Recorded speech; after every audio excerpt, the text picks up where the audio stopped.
All right, now we're going to look at the major properties of the light bulb itself. So I eliminated all other things and just add actor, add point light. Okay, when I add this point light to the scene, you'll look in the top view and you'll see this big blue area. This big blue area indicates the radius of the light. So in the properties of the light, if you double click it, you'll get this. And some of the easy properties to explain is radius. Okay, duh, we should lower radius down, right? Let's say I only want the radius to be within the room itself. Now, having the light bulb in place, point to light, you can see the effects of what just happened. Having a massive amount of radius is not always a smart idea, because the massive amount of radius will dictate how long it takes to calculate. Now I could have Falloff set a little bit lower too. Right there it was set to 2. Now you'll see if I set it to 5, what happens is you get this nice little kind of, it would be like a diffused LED type of light where it only has a very small amount of range. But if you go like this, you have more of a light bulb situation that's in a room.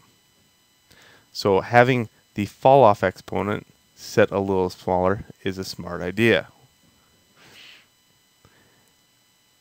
Now another thing that you can mess around with, but I highly suggest you don't go above 1, is brightness. Now you can go below 1, but going above 1 means that you have a problem. So in this case, maybe 0.25 would make it a little bit better light. Because remember, this is a light, but there's no light being as a source. Meaning, if there was a lamp here somewhere that would cast this light, it would be a lot better. So I almost consider this point light more of a fill light. So it's filling the area. It would have been coming from an object and then filling the area. Treat it as such. Don't treat it as the master light of the scene, because it looks kind of odd having a light source that doesn't exist. Alright, so let's render out this little area and see what happens now that we've kind of made our radius smaller, our fall off exponential smaller, and our brightness a little bit smaller.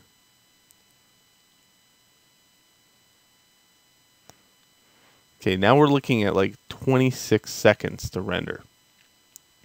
We're also looking at a scene that's relatively darker. Now look at the outside world.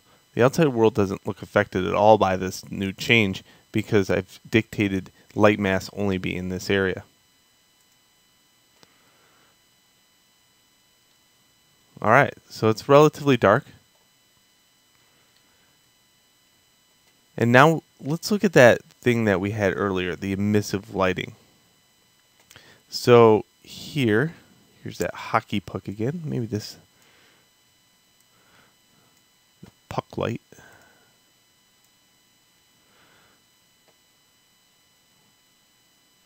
Let me rotate this 90 degrees and put it up on the wall.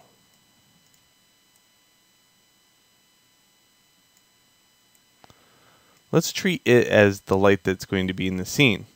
This is just the fill light. Let's double click on it. Type in the emissive. And you can get EM and it'll automatically pop. So there we go. Now you'll notice that there is an emissive boost. And there's also a fall off exponent, just like the light itself had. But I'm going to put these properties to the side here and then build. And there we go. Now it looks like 1,000 times better just because it's an actual light. I can see where that light is coming from and it's lighting the scene from that light. The rest of it's, as I said, just filled. No mythical bulb casting light on things. You know where your light source is in the area. And that's what's important about level design. Okay, now if you wanted to, and here's another thing, as I said, things that you might want to change or can change. Now if you wanted to turn that one down, you could type it in here, like maybe 0.50.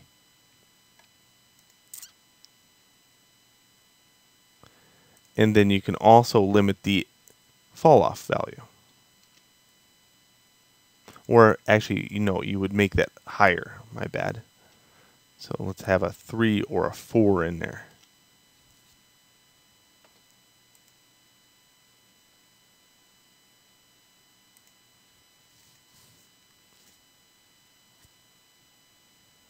Because that little puck light, it's pretty strong. But I would say it's probably not so strong as to light the entire room. And what if you had 2? Man, that room would be like glowing. There we go. Now let's jump in here and see how things look. Much better. Okay, light source has this nice little glow around it. It's not completely dominating the entire room. It's just enough to be lighting that one area. So cool. And you have some darker areas. Remember, darker areas are good. You just don't want to lose detail. So things like this, I could still see that there is something here. I wouldn't want to hide that attribute that much. I want to still have that detail in place. So just work with your lighting. Don't make it so direct when it comes down to using just a light bulb. Use several different types of lighting in your scene and it looks a lot better. Alright, so there's just the 101, so let's go on to something a little bit more advanced in the next video.